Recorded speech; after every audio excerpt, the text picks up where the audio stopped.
एक मिनिट.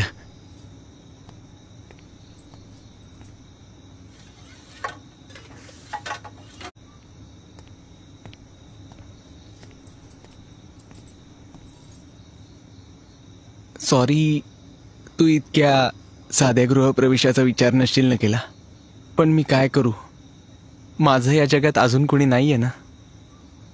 मी आहे ना.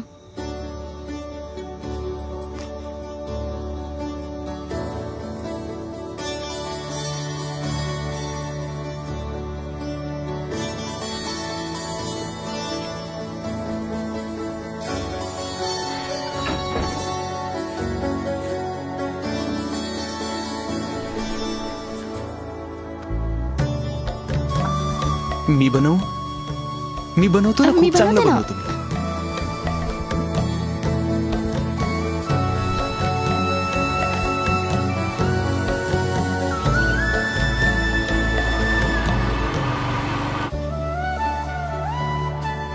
बघ आपली नवी जमीन. एवढी मोठी जमीन आहे आपली. भाडेतत्वावर घेतलीये. यावर्षी मेहनत करून पीक उगवीन आणि जेव्हा पैसे जमतील तेव्हा तुला फिरायला शहरात घेऊन जाईन.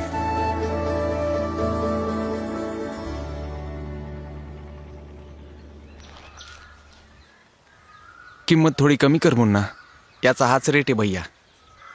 मग काहीतरी स्वस्त दाखव. आता तुम्हाला स्वस्तच पाहिजे तर मग हे घ्या. हे साफ सारखंच आहे पण याची गॅरंटी नाहीये. रमेश बेटा, तुझ्या नव्या बायकोवर तर तू खूप खर्च करतोस आणि शेतीचा खर्च म्हटलं की कंजूशी. त्याच्याने काय मोठा फरक पडणार आहे. आणि तसंही निर्मलासाठी सोन्याचं लॉकेट पण बनवायचंय. एक काम कर मुन्ना, हेच दे मला. ठीक आहे बेटा, छोटी बचत ना कधी कधी मोठं नुकसान करते.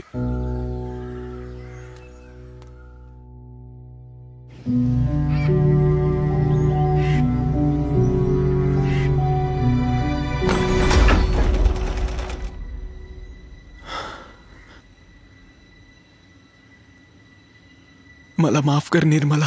काय झालं? या बसा.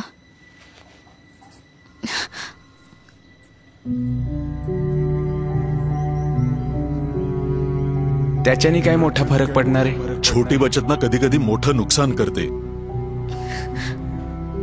पाणी प्या. काय झालंय? शेतात उत्पन्न खूप कमी आलंय. अर्ध्यापेक्षा जास्त पीक वाया गेलं. काही पैसे वाचवण्याच्या नादात साफ सारखं दिसणारं स्वस्त बुरशीनाशक घेतलं होतं. सेटकडून जमीन पण भाडेतत्वावर घेतली होती. ते त्यांचे पैसे मागतायत. कुठून देऊ मी त्यांचे पैसे? सगळं ठीक होईल. अरे कसं ठीक होणार आहे?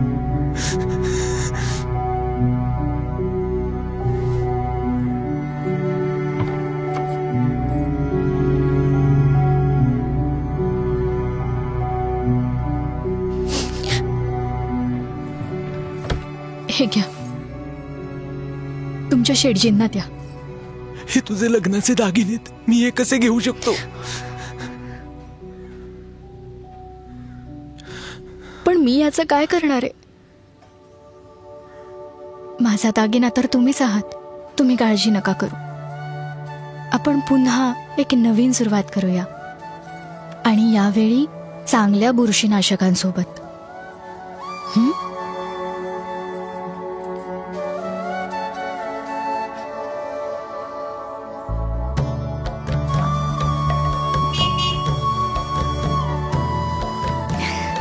काय आणलं आज माझ्यासाठी? खरं सोनं.